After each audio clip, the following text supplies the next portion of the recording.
ప్రియమైన వారలారా, యేసుక్రీస్తు నామమున మీకు నా శుభాకాంక్షలు. ఇది ప్రపంచంలోనే మొట్టమొదటిగా నిర్మించిన ఒక ప్రేయర్ టవర్, ప్రార్థన గోపురము. అక్కడ నుండి మీతో మాట్లాడుచున్నాను. ఓరల్ రాబర్ట్ యూనివర్సిటీ మధ్యలో ఈ ప్రార్థనా గోపురము ఉన్నది. దైవజనుడైన ఓరల్ రాబర్ట్ ఆయనకిచ్చిన దర్శనమును బట్టి ప్రేయర్ టవర్ కట్టబడి ఇక్కడ ప్రేయర్ రూమ్స్ అన్నీ ఉన్నవి. ఇక్కడ ప్రార్థించవచ్చు, ఏకాంతంగా ప్రార్థించవచ్చు, గుంపులుగా ప్రార్థించవచ్చు.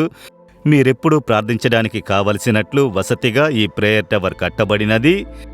ఇక్కడ అద్భుతమైన దైవజనుడైన ఓరల్ రాబర్ట్ ఒక చక్కటి వాక్యమును వ్రాసి ఉంచారు. Do you want God's guidance for your life and direction for your future? Listen and listen again and listen today. మీరు గమనించండి, అడగండి అని చెబుతున్నారు. ఏం వినాలి? దేవుడు మాట్లాడినది వినాలి. దేవుడు ఏం చెబుతున్నారని గమనించుట. అందులోనే మీ భవిష్యత్ కాలమునకైన గైడెన్స్ దేవుడు ఉంచి ఉన్నారు అని చెప్పి. కనుక మీరు ప్రార్థించుటకు వాక్ విత్ జీసస్ కార్యక్రమములో ప్రతిదినము వేదవాక్యము మీకు చెప్పబడుచున్నది. వాక్యమును మీరు వినాలి, దాని ద్వారా ప్రభువు గైడెన్స్ ఇస్తారు అని. అది మాత్రమే కాదు, ఇక్కడ ఒక అద్భుతమైన వేదవాక్యము వ్రాయబడి ఉన్నది. ఇర్మియా 33:3లో నాకు మొర్రపెట్టుము, నేను నీకు ఉత్తరమిచ్చెదను, నీవు గ్రహింపలేని గొప్ప సంగతులను, గూఢమైన సంగతులను నీకు తెలియజేతును. ఆకాశమును భూమిని కలుగజేసిన దేవుడు చెబుతున్నాడు, నా కుమారుడ, నా కుమార్తె, నాకు మొర్రపెట్టుము, నాకు మొర్రపెట్టుము, నేను నీకు ఉత్తరమిచ్చెదను. అది మాత్రమే కాదు, నీవు గ్రహింపలేని గొప్ప సంగతులను, గూఢమైన కార్యములను నీకు తెలియజేతునని దేవుడు చెబుతున్నారు. ప్రియమైన వారలారా, ఓరల్ రాబర్ట్ అన్న దైవజనుడు దేవుని ఎదుట ప్రార్థించడం మాత్రమే కాదు, దేవుడు చెప్పేది జాగ్రత్తగా వినే అనుభవం కలిగిన వారుగా ఉండేవారు. ఆయనకు దేవుడు ఒక గొప్ప దర్శనమును ఇచ్చారు.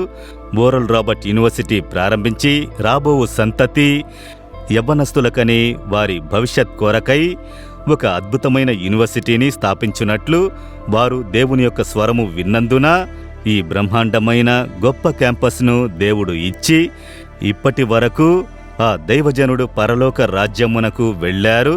అయితే ఆ మనిషి ద్వారా దేవుడు ఇచ్చిన దర్శనము ఇంకా కొనసాగుట, నెరవేరుట ఇక్కడ చూడగలుగుతున్నాము. దాని కారణము ప్రభువు వైపు చూసి మొర్రపెట్టినప్పుడు గ్రహింపలేని గొప్ప సంగతులను, గూఢమైన సంగతులను ప్రభువు చేశారు. మీకు చేయుదురు, ప్రభువుకి మొర్రపెట్టుడి.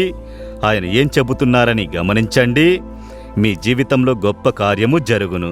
ఈ దినం ఇప్పుడు దేవుని మాట మిమ్మును వెతుక్కుంటూ వస్తుంది.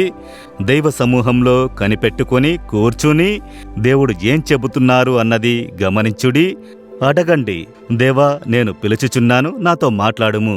మీరు చెయ్యబోవు గొప్ప కార్యములు ఏమి? నన్ను గూర్చి, నా పిల్లల్ని గూర్చి, నా భవిష్యత్ కాలమును గూర్చి ఏం ప్రణాళిక ఉంచారు అని అడిగి చూడండి. చక్కగా ప్రభువు మీతో మాట్లాడెదరు. మీ జీవితంలో అద్భుత ఆశ్చర్యములు జరుగును. మీరు తడబడేటటువంటి కార్యములో కొంచెం నిదానంగా కూర్చుని దేవుడు చెప్పేది వినుటకు అలవాటు పడితే మీ జీవితము ఆశీర్వాదంగా ఉండును. దానికి సమర్పించుకుంటారా? దేవా, నాకు మొర్రపెట్టుము, నేను నీకు ఉత్తరమిచ్చేదను, గొప్ప కార్యములను తెలియజేతునని చెప్పితిరి. ఈ కుమారుడు, ఈ కుమార్తె ఈ దినము మీ వైపు చూసి మొరపెట్టుచున్నందున గొప్ప కార్యములను వారికి బయలుపరిచి వారిని ఆశీర్వదించి ఆనందింపజేయము. యేసు నామములో ప్రార్థించుచున్నాను తండ్రి. Amen, amen.